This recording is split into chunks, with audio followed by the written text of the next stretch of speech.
Dans cette vidéo, on va aborder les notions de fonctions dérivables et fonctions dérivées. Commençons par une définition.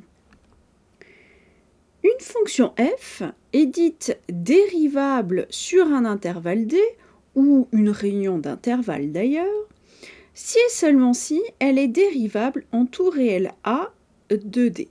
On a vu précédemment dans la vidéo sur les nombres dérivés ce que veut dire une fonction dérivable en un réel. Alors, si f est dérivable sur d, eh bien, on va appeler fonction dérivée de f sur d la fonction qu'on va noter f' et qui est définie sur d par f' associé à x, f' de x tout simplement. Et je vous rappelle que f' de x, c'est le nombre dérivé de f en x. Alors attention, la notation prime s'applique à la fonction et non à un nombre. C'est bien la fonction dérivée et là c'est bien f'. Ça veut dire qu'on ne peut pas écrire par exemple x carré prime. X carré c'est un nombre, c'est pas une fonction.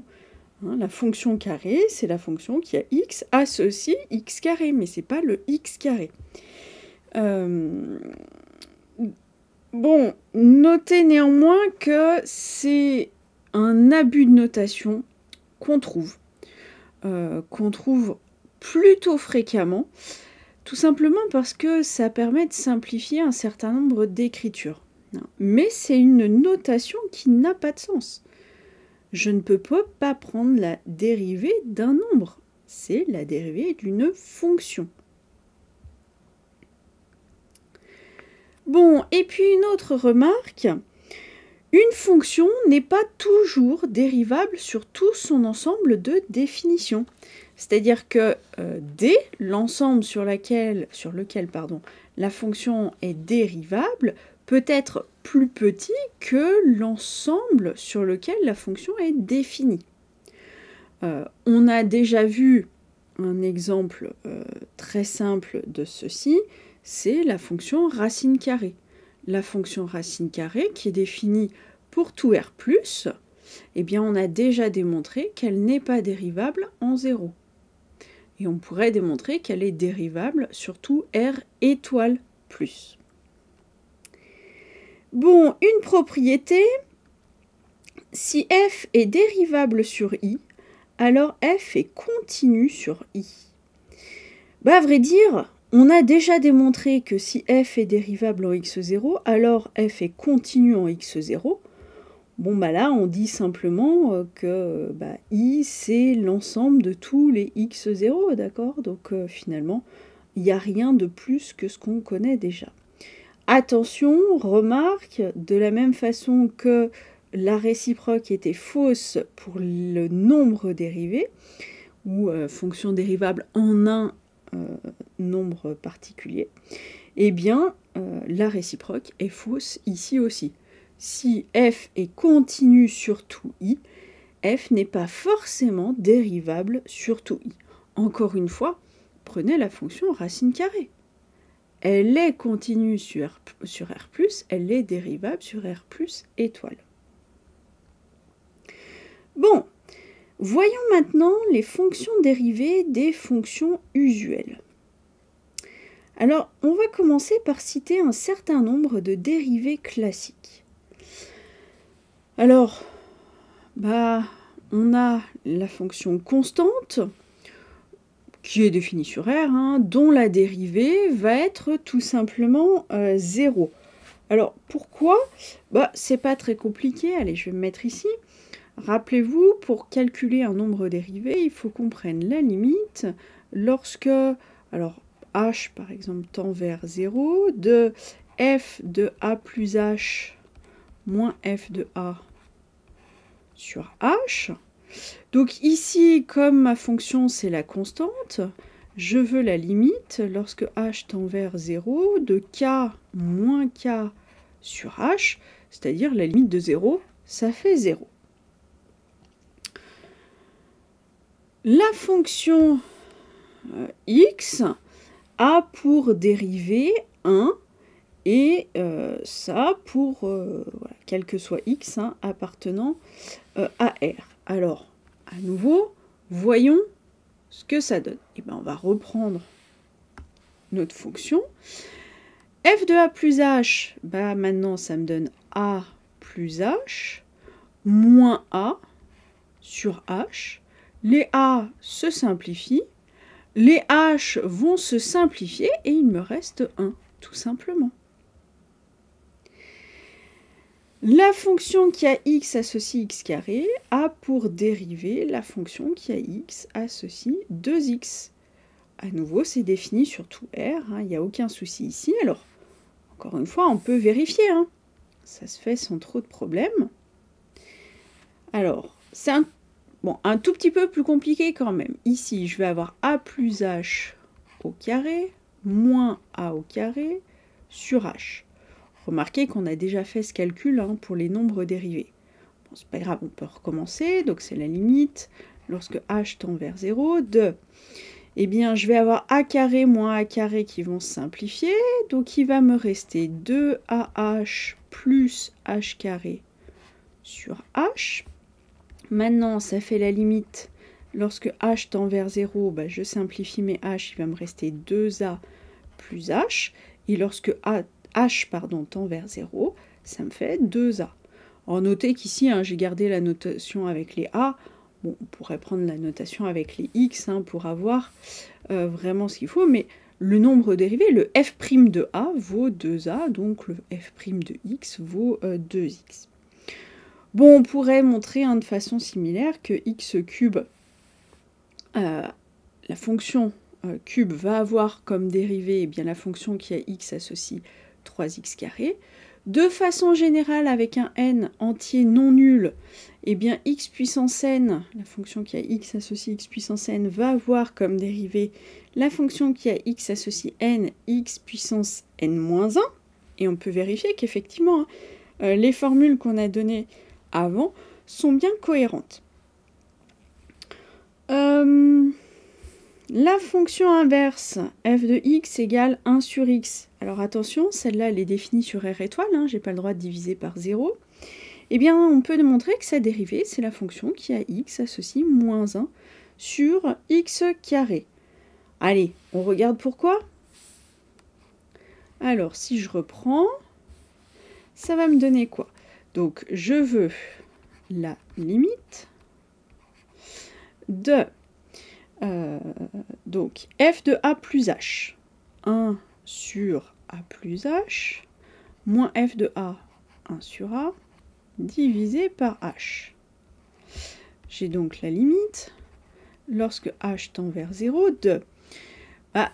au numérateur de ma grande fraction ici, j'ai la somme, ou la soustraction de deux fractions. Donc il faut que je mette sur le même dénominateur. Donc je vais avoir a moins a plus h avec des parenthèses sur a fois a plus h. Je vais diviser tout ça par h. Remarquez que je suis pas très... au niveau des notations, je suis pas très bien alignée correctement. Bon, tout ça, ça nous donne quoi? Alors la limite, lorsque h tend vers 0, de a moins a, qui va faire 0, je vais avoir moins h, et puis je vais diviser tout ça par a fois a plus h fois h. Mes h vont se simplifier, il me reste donc la limite, lorsque h tend vers 0, de moins 1 sur a fois a plus h. Bon, lorsque h tend vers 0, il va me rester moins 1 sur a carré. Et donc, on voit qu'effectivement, on va bien avoir la dérivée, qui est la fonction qui a x associe moins 1 sur x carré. Bon, et puis, pour la fonction racine carrée, qui est définie sur R+, eh bien, on peut démontrer que la dérivée, c'est la fonction qui a x associe 1 sur 2 racines de x, et qui n'est définie, qui n'existe que sur R plus étoile. Donc la fonction racine carrée n'est dérivable que sur R plus étoile. Je l'ai déjà dit plusieurs fois. Bon, allez, propriété. Ben, en fait, là, je viens de vous donner plein de formules. En réalité, on n'a pas besoin d'apprendre par cœur toutes ces formules-là pour pouvoir calculer des dérivées. En réalité, si on réfléchit un petit peu et qu'on se rappelle de ce qu'on a vu dans les vidéos précédentes, eh bien, on a vu un certain nombre de choses sur les puissances. Et notamment, on a vu que la formule, par exemple xn comme ça, elle n'est pas définie juste pour n entier positif, elle est définie pour quelque chose de beaucoup plus large, un entier négatif, une fraction, et même un réel quelconque. Alors, une fois qu'on se rappelle de ça et qu'on prend en compte les fonctions exponentielles et logarithmes, eh bien en fait, on a 3 formules à connaître. Et avec ça, on va pouvoir faire quasiment tout. Quasiment, on verra dans une prochaine vidéo, par exemple, tout ce qui concerne les fonctions trigonométriques. Mais pour toutes les fonctions qu'on a vues jusqu'à maintenant, on a besoin de connaître uniquement ces 3 formules-là. Alors, x puissance n, on retrouve pour dériver n, x, n-1. Notez que j'ai été un petit peu plus concise là dans les notations, hein, et donc je vous donne le f de x et le f' de x ici. L'exponentielle, sa dérivée, c'est l'exponentielle, tout simplement. Rappelez-vous d'ailleurs, en définition, je vous avais donné, c'est la fonction dérivable telle que f' est égal à f. Et puis f de 0 qui devait être égal à 1. Bon bah voilà, f' est égal à f. Et puis, la dérivée du logarithme népérien, eh bien c'est 1 sur x. Alors, une remarque, je ne vous ai pas mis ici de domaine de définition ni de domaine de dérivabilité pour cette première fonction xn. Pour les autres, il n'y a pas de souci, hein, exponentielle, c'est défini et dérivable sur R. Le logarithme népérien, c'est défini et c'est dérivable sur R plus étoile. Par contre, j'ai rien mis ici pour xn. Alors, pourquoi est-ce que je n'ai rien mis? Parce qu'en fait, ça dépend de n. Si n est un entier positif, ces deux ensembles, là et là, c'est tout R. Pas de souci. Par contre, si n est un entier strictement négatif, je vais avoir R étoile et R étoile. Bah oui, hein, strictement négatif, ça veut dire que je vais avoir du 1 sur x puissance quelque chose. Ça n'existe pas pour 0, hein, j'ai pas le droit de diviser par 0. Si n, c'est quelque chose du genre 1 sur k, avec k positif, et pair, du coup, l'ensemble de définition, ça va être R+, et puis l'ensemble de dérivabilité, ça va être R plus étoile. On a le cas particulier, hein, vous prenez n qui vaut 1/2, oui, c'est à la racine carrée, ça n'existe que pour des nombres qui sont positifs, pardon, et c'est dérivable, on l'a dit, sauf en 0, d'accord ? Bon, et puis j'ai pas fait le tour de toutes les possibilités de n ici. Donc effectivement, je n'ai pas précisé parce que ça dépend beaucoup. Mais il n'empêche qu'avec ces 3 formules-là, on va pouvoir retrouver toutes les formules qui vont nous être utiles. Et puis simplement, on fera attention quand on prendra... déjà le domaine de définition, normalement il sera déjà défini. Et le domaine de dérivabilité, là il faudra juste faire attention, notamment ou en particulier quand on aura des racines carrées ou des racines quatrièmes, etc. Avec un nombre pair. Bon, passons maintenant aux opérations sur les fonctions dérivées. ou plutôt les dérivés des opérations sur les fonctions. Alors, prenons U et V, deux fonctions définies et dérivables sur un même intervalle I. Eh bien, la dérivée de la somme, c'est tout simplement la somme des dérivés. La dérivée du produit, c'est U'V plus UV'. Et la dérivée du quotient, alors attention, il faut que V de x soit différent de 0, hein, forcément. Eh bien, on va avoir U'V moins UV' sur V carré. Alors, on peut les démontrer hein, sans trop de soucis, ces propriétés-là. Si on prend la somme, eh bien, qu'est-ce qu'on va avoir? Donc, on veut la limite, lorsque h tend vers 0, de U plus V de A plus H, moins U plus V de A, divisé par H. Bon, mais maintenant, on sait que U plus V de A plus H, c'est U de A plus H plus V de A plus H. Donc, en fait, j'ai la limite, lorsque H tend vers 0, de U de A plus H, plus V de A plus H, sur H, non, je vais aller jusqu'au bout d'ailleurs, moins U de A, moins V de A. Bon, et maintenant, si je regroupe les U ensemble, ben, j'ai la limite, lorsque H tend vers 0, de U de A plus H, moins U de A, sur H. Et ça, c'est très exactement U' de A.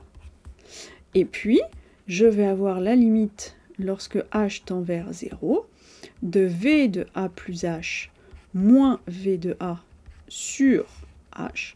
Et ça, c'est très exactement V' de A. Donc effectivement, dérivée de la somme, c'est la somme des dérivés. Si je veux faire la démonstration pour le produit, alors limite, lorsque H tend vers 0, de UV de A plus H moins UV de A sur H. J'ai donc la limite, lorsque H tend vers 0, de U de A plus H fois V de A plus H, moins U de A, d'ailleurs il manque des parenthèses ici, fois V de A, divisé par H. Alors là, il faut faire preuve d'un petit peu d'astuce pour faire apparaître quelque chose qui va nous permettre d'avoir le nombre dérivé hein, qu'on cherche. Alors, quelle est cette astuce? Simplement, je vais ajouter et enlever au numérateur un terme bien choisi. Quel est-il? Alors, je garde U de A plus H fois V de A plus H. Et puis, je vais faire moins U de A fois V de A plus H, plus U de A fois V de A plus H. Donc, je l'ai rajouté et je l'ai enlevé, donc c'est comme si j'avais rien fait. Moins U de A fois V de A. Le tout divisé par H. Bon, et maintenant, qu'est-ce que j'ai? J'ai la limite de... vous voyez, j'ai V de A plus H qui est en facteur de mes deux premiers termes. Donc, je vais avoir U de A plus H moins U de A sur H fois mon V de A plus H. Donc, limite quand H tend vers 0. Et puis, dans l'autre morceau, vous voyez que dans ce qui reste, j'ai le U de A là qui est en facteur. Allez, je vais mettre ça dans une autre limite. Donc, limite, quand H tend vers 0, de U de A facteur de V de A plus H moins V de A sur H. Bon, et maintenant, la limite de ce terme-là, c'est U' de A. La limite, lorsque H tend vers 0 de ça, c'est simplement V de A. Ça, c'est U de A. Et puis, ici, j'ai en limite, attention, V' de A. Donc, effectivement, vous voyez que j'ai bien la dérivée qui est U' fois V plus U fois V'. Bon, et puis pour le quotient, hein, on procède de façon très similaire au produit. Simplement, cette fois, le terme qu'on va, entre guillemets, rajouter et enlever, eh bien, c'est U de A fois V de A. Et tout va marcher comme je viens de le faire ici. Il n'y a pas de souci. Alors, on a donc les trois formules qu'on vient de voir, donc dérivée de la somme, du produit et du quotient. Notez que parfois, on trouve deux formules en plus. Vous avez peut-être vu ça au lycée. Les deux formules en plus sont le produit par un réel k et l'inverse. Alors en fait, pourquoi est-ce que je les ai mises à part? Parce qu'on n'a pas besoin d'apprendre ces deux formules-là encore en plus. Le produit par un réel, finalement, c'est un produit. Tout simple. Simplement, si je fais le produit par une constante, la dérivée de la constante, on a dit, c'est 0. Donc, quand vous prenez cette formule-là et que vous prenez par exemple V qui est juste une constante, ce terme-là vaut 0. Et donc, il vous reste V fois U', c'est-à-dire exactement cette formule-là. Et puis, l'inverse, l'inverse, c'est un cas particulier de la formule du quotient. Vous prenez U qui vaut 1. Si U vaut 1, comme c'est une constante, U' vaut 0. Et donc, on se trouve avec moins 1 fois V' sur V carré, c'est-à-dire exactement cette formule-là. Alors, vous pourriez me dire, oui, au lieu de prendre la formule du quotient, tout à l'heure, on aurait pu prendre la fonction inverse et puis dire le contraire. On retrouve le quotient en faisant le produit entre U et puis 1 sur V. Effectivement, on aurait pu, bon, ça demande un petit peu plus de calcul, donc quitte à en retenir une, autant retenir celle-là. Donc ça veut dire que, pour le moment, pour pouvoir dériver quasiment toutes les fonctions qu'on va avoir, on a besoin de 6 formules. La dérivée de x puissance n, la dérivée de l'exponentielle, la dérivée du log, la dérivée de la somme, dérivée du produit et dérivée du quotient. Il n'y a pas besoin d'en connaître d'autres. J'en rajouterai une tout à l'heure, mais en tout cas, pour le moment, il n'y a pas besoin d'en connaître d'autres.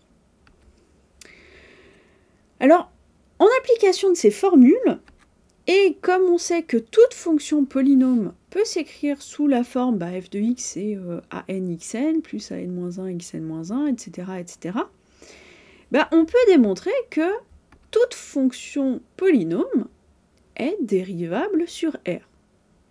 Oui, c'est simplement, à chaque fois, le produit d'un x puissance n avec une constante. Ça, il n'y a pas de souci, on peut dériver, on sait ce que c'est. Et je fais la somme de tous ces termes. Donc ça donne encore quelque chose de dérivable et je sais encore calculer la dérivée. D'accord? D'ailleurs, ici, la dérivée, ce serait quoi? J'aurais f' de x qui est égal à n x n-1 plus n-1 a n-1 x n-2 plus etc. Je vais avoir 2a2 fois x plus A1, et puis à 0, sa dérivée, ça va être 0.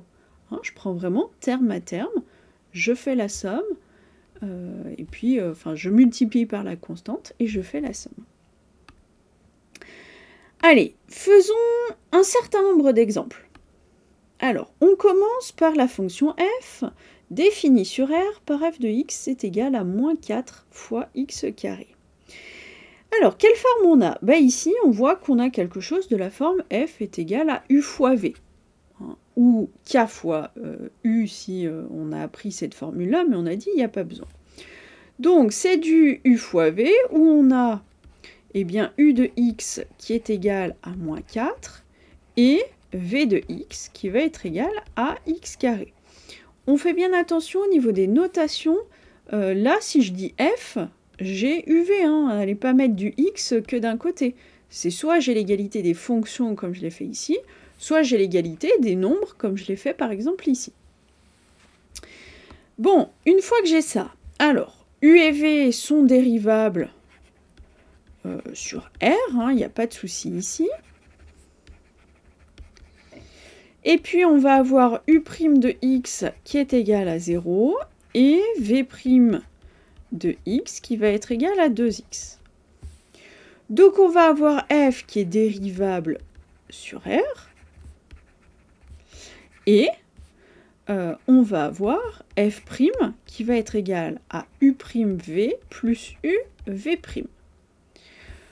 Bon, bah j'applique ma formule, f' de x est égal à u' de x, on a dit c'est 0 fois du coup x carré, plus u de x qui est égal à moins 4, que je multiplie par v' de x, on a dit que c'est 2x. Bon, bah en tout, ça me donne moins 8x. Je veux maintenant dériver la fonction f donnée par f de x est égal à x³ plus x sur R.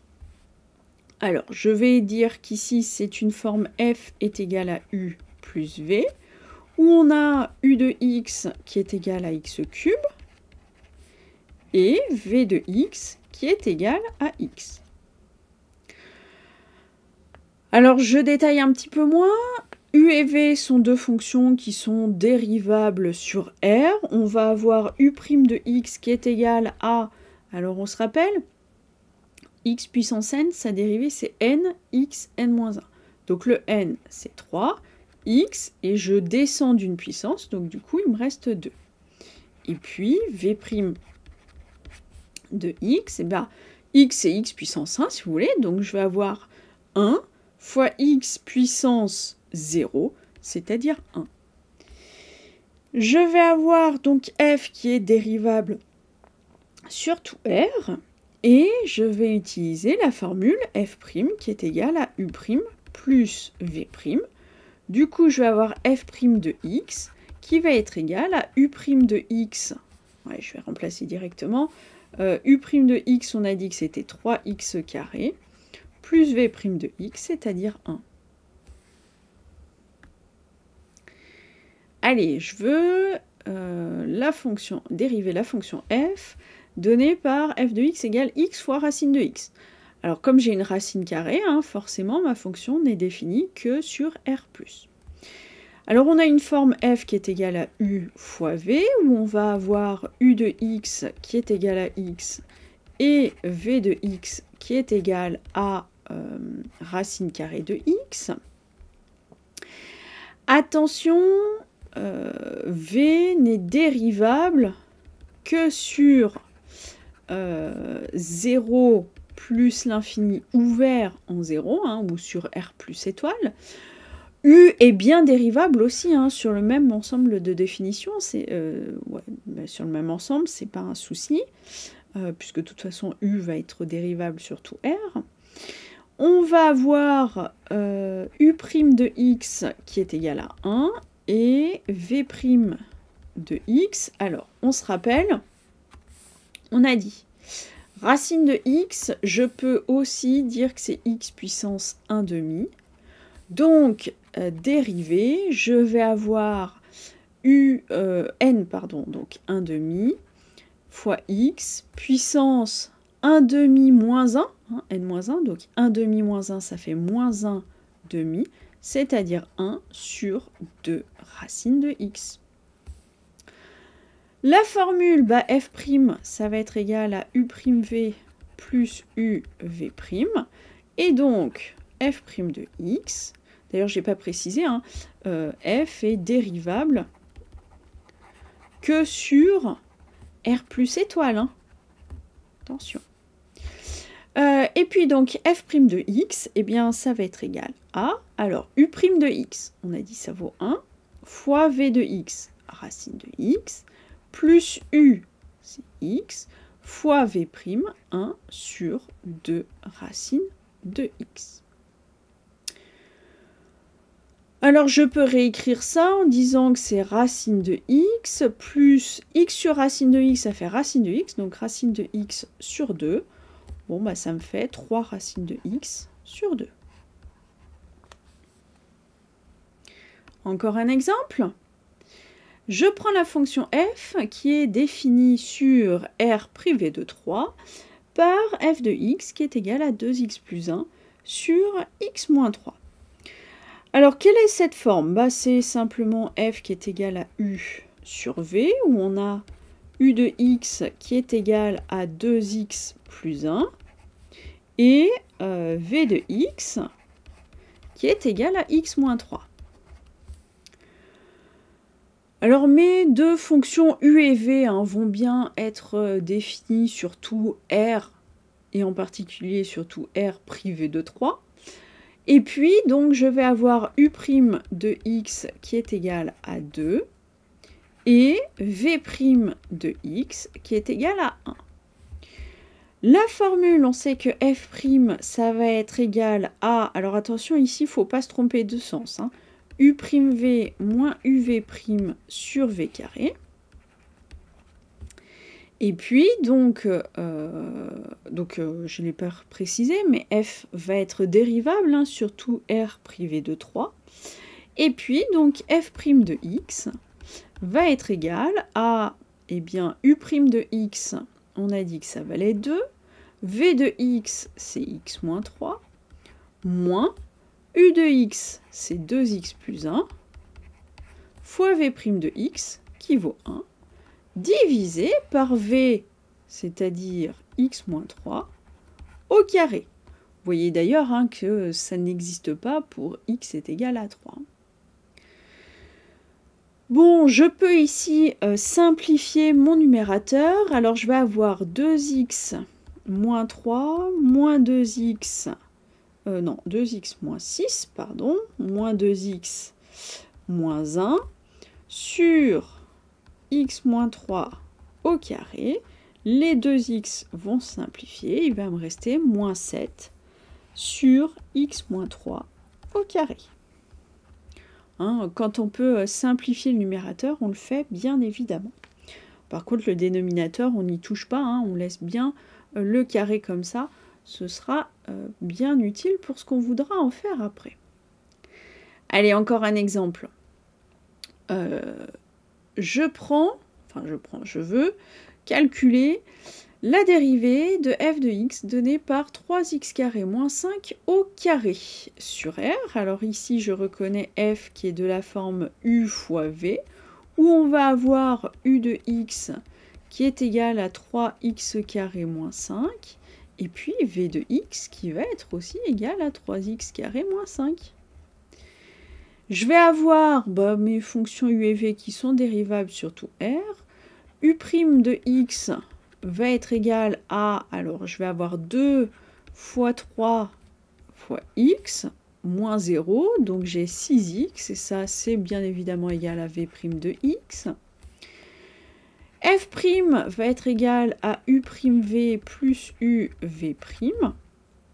Et puis, quand je remplace, eh bien, je trouve f' de x qui est égal à u' de x, c'est-à-dire 6x, fois mon v, donc 3x carré moins 5, plus 6x fois 3x carré moins 5, pardon, qui est mon u de x.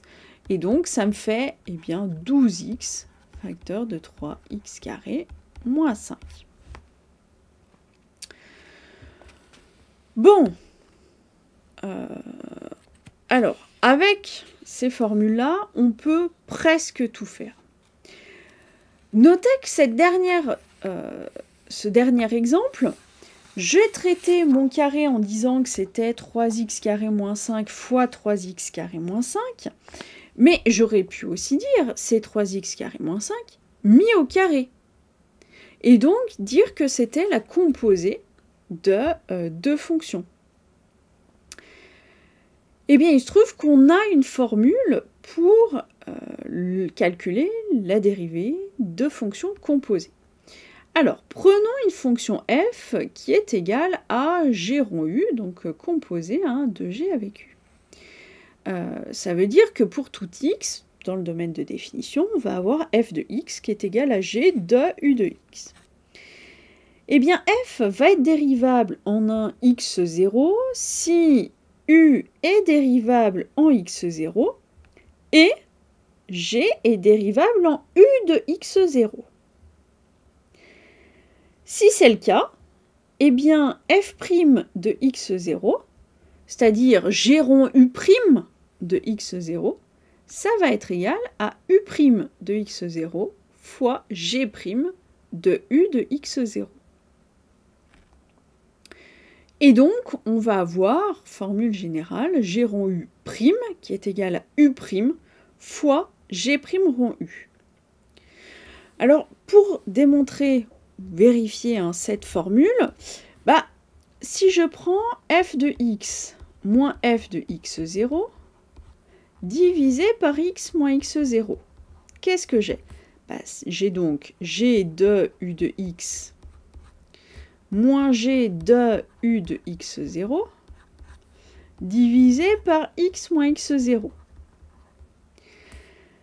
Ça, je vais le réécrire en disant que c'est g de u de x moins g de u de x0 divisé par u de x moins u de x0 fois u de x moins u de x0, ce qui veut dire que du coup j'ai fait fois 1, j'ai pas changé, et puis divisé par x moins x0. Et donc, maintenant, quand je vais prendre la limite lorsque x tend vers x0, eh bien, le deuxième terme qui est ici va avoir comme limite u' de x0. C'est la définition. Hein. Et le premier terme, eh bien, sa limite, ça va être tout simplement g' de u de x0. Écrivez simplement y qui est égal à u de x et puis y0 qui est égal à u de x0. Vous verrez, hein, c'est totalement le taux de variation, le taux d'accroissement dont je prends la limite. Donc effectivement, c'est bien la formule que je viens de vous donner.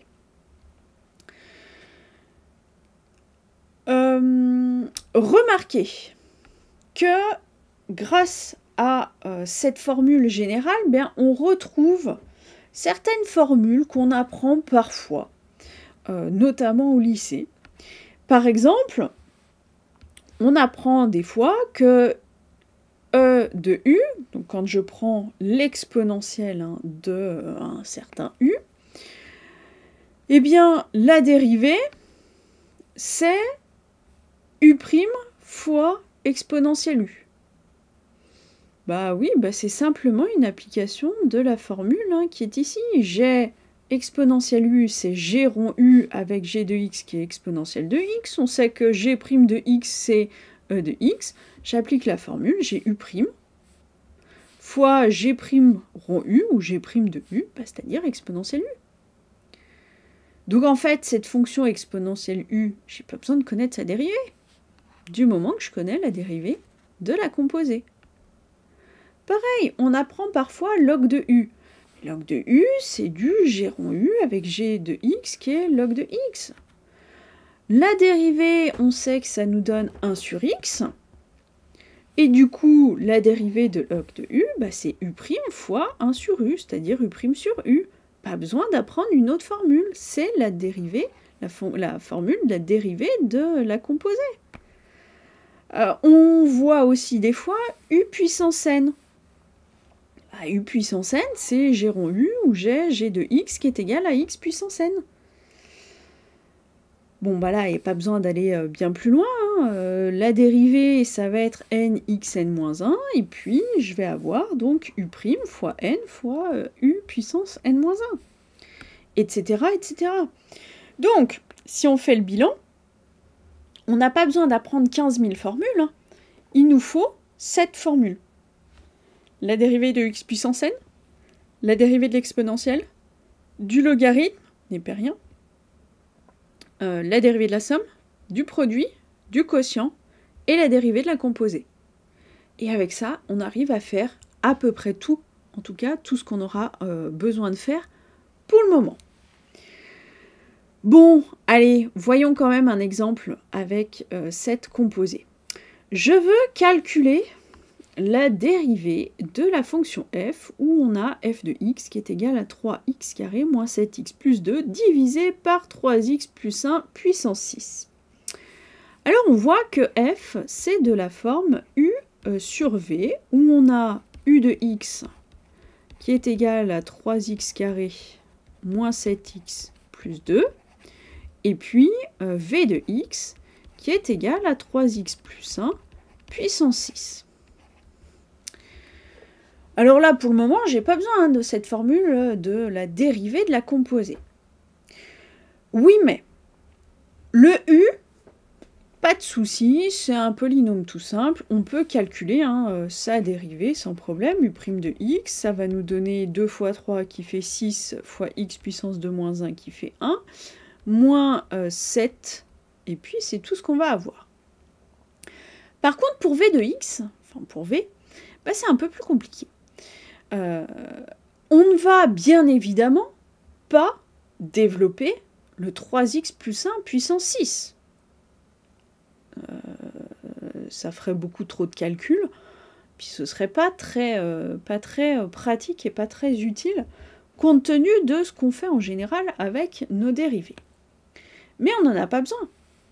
V, c'est une fonction de la forme g rond w, vous pouvez trouver d'autres lettres, pas les mêmes, où on a w de x qui va être 3x plus 1, et g de, allez, je vais dire g de y qui est y puissance 6. Les dérivés, bien, w' de x, c'est tout simplement 3. G' de y, c'est 6 fois y puissance 6 moins 1, ça fait 5. Et donc on sait que v', c'est égal à w' fois g' rond w. Ça veut dire que v' de x, c'est quoi? W' de x, on a dit ça vaut 3, fois g' de w, donc je prends ma formule qui est ici, et simplement je vais remplacer le y par w de x. J'ai donc 6 fois 3x, 3x plus 1 puissance 5. Donc 3 fois 6, ça fait 18, fois 3x plus 1 puissance 5. Attention, ici j'ai ma puissance 5, donc je ne peux pas rentrer mon 18 dans la parenthèse. Ok, bon bah maintenant qu'on a ça, on va pouvoir terminer parce que on sait que f' c'est u'v moins uv' sur v carré.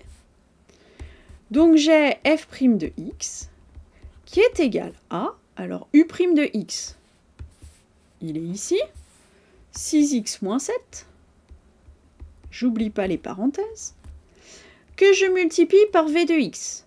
V de x c'est 3x plus 1 puissance 6, moins u de x.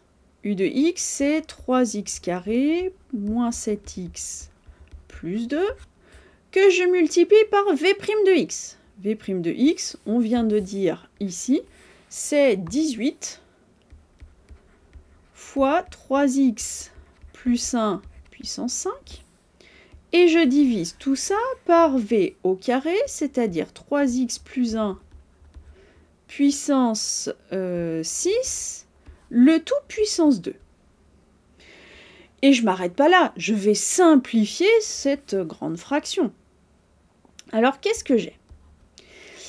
Eh bien, on peut voir qu'au numérateur, j'ai un certain nombre de 3x plus 1 en facteur des deux éléments, des deux termes. Combien est-ce que j'en ai en facteur? Ici, vous voyez que j'en ai 6, ici, j'en ai 5. Bon, 6, c'est comme si j'en avais 5 fois une fois. Donc, je vais pouvoir mettre 3x plus 1 puissance 5 en facteur de, eh bien, il va me rester 6x moins 7 fois le dernier 3x plus 1 que je n'ai pas pris, moins 18 fois 3x carré moins 7x plus 2. Et tout ça, je vais diviser par 3x plus 1, puissance, a puissance b, le tout puissance c, on sait que c'est a puissance b fois c, 6 fois 2, ça fait 12. On voit que des 3x plus 1, j'en ai 5 en haut de ma fraction et 12 en bas. Je vais pouvoir simplifier. Donc, des 3x plus 1, il va m'en rester 12 moins 5 en bas, c'est-à-dire 7. Et au numérateur, eh bien, ma grande parenthèse, où j'ai mis des crochets ici, je vais tout développer et puis regrouper. Alors, qu'est-ce que ça me donne? J'ai 6 fois 3 qui fait 18x carré, plus 6x, moins 21x, moins 7, moins 3 fois 18, alors là, il faut travailler un petit peu, 3 fois 18, ça fait 54, donc moins 54x au carré, plus, moins, ça fait plus, 18 fois 7, 972x, et puis moins 2 fois 18, ça fait moins 36. Allez, je finis de simplifier, il me reste moins 36x au carré, plus 957x, moins 43, divisé par 3x plus 1, puissance 7. Bon, éventuellement, on pourrait essayer de factoriser le numérateur. Je ne vais pas le faire ici. Dernier point sur ces fonctions dérivables et ces fonctions dérivées. Je vais aborder rapidement la notion de dérivée d'ordre supérieur. Alors, la fonction dérivée, ça peut être une fonction dérivable. Ou éventuellement pas dérivable, ou alors dérivable, mais que sur une partie de son ensemble de définitions. Bon, lorsqu'elle est dérivable, on va parler de dérivée d'ordre supérieur, parce que une fois que j'ai dérivé la dérivée, cette fonction peut aussi être dérivable, et donc je peux calculer la dérivée de la dérivée de la dérivée, etc., etc. Alors, définition et notation. Si je prends f, une fonction qui est définie sur i à valeur dans R, je vais noter, ou on peut noter, f, vous voyez, puissance là, mais entre parenthèses 0, ça va être égal à f. La dérivée f', on peut noter f avec entre parenthèses en puissance le 1. La dérivée de la dérivée, f''. On note ça parfois f seconde, comme ça, ou on peut le noter f avec en puissance entre parenthèses 1, 2. Et puis on va pouvoir, de façon plus générale, attention si ça existe, mais définir la dérivée de la dérivée numéro n en disant c'est la dérivée numéro n plus 1. Et on va préciser ça en mettant en puissance entre parenthèses le nombre de fois qu'on a dérivé. Et on va dire que la fonction, la f puissance avec le n dedans, c'est la dérivée nème de f. Donc, f', en fait, c'est la dérivée première de f. F seconde, c'est la dérivée deuxième, ou la dérivée seconde. Et puis, la dérivée de la dérivée énième, c'est la dérivée n plus unième. Attention, encore une fois, tant que c'est dérivable. Alors, une remarque, en réalité, c'est des définitions, mais je vais pas aller, on va pas utiliser ça, et puis je préfère le mettre juste en remarque. Mais on peut dire qu'une fonction est de classe Cn sur i, et on va noter f appartient à Cn de i, et bien tout simplement, si elle est n fois dérivable, ou si les n premières dérivées de f existent sur i, et que la dérivée nème est continue sur i. Donc c'est pas forcément une notion que je vais vraiment utiliser dans la suite, mais voilà, si vous tombez sur cette notation-là ou sur cette dénomination-là, vous saurez ce que ça veut dire. Voilà qui conclut cette vidéo. Je vous laisse passer à la vidéo sur les applications de la dérivation.